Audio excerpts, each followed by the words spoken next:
sit down to the world to teach us how to live. If you're messing up in one area of life, don't mess up every other area of your life. Don't compound your weaknesses. It happens to the best of us. You think, I'm already low, I might as well get all of my lowliness out of the way while I'm in this place. No. Keep a door open between you and Allah. And I'll tell you the story.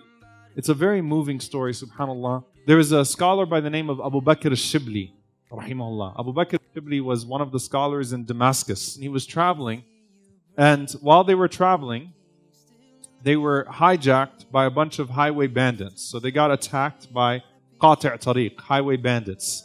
And when the highway bandits got them, they took all of their books, they took all of their food, and they tied them up. Think about this image, all right? Abu Bakr al-Shibli, rahimahullah, great scholar of Damascus, is sitting, and all of these people are sitting down, tied up, and they're looking at the highway robbers eating their food and drinking their stuff and going through their wealth. And he looks at the head of that group, and he notices he's not eating anything. So he got really curious. He said, oh, how come I don't see you eating any of the food? I'm just curious. He said, Shaykh, I'm fasting.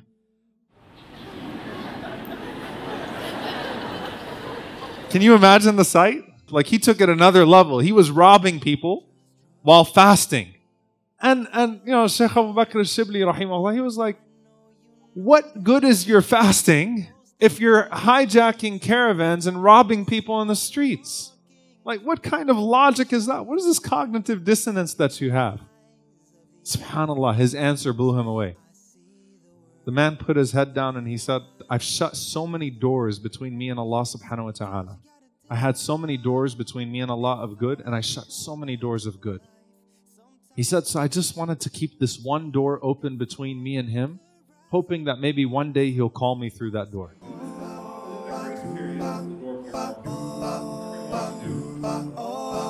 I think Shaykh Omar Suleiman is a testament to why so many people come.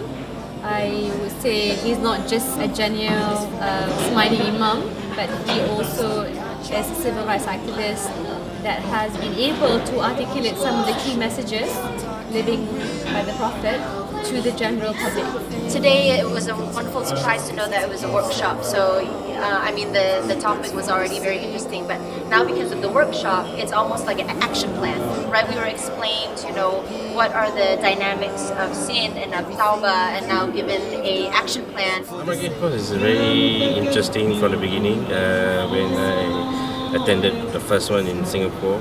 I think it's a very interesting course because it really goes in depth in what you want to study a particular subject, and they really go into detail. Therefore, you don't encompass only what is on the surface, but I think they go beyond.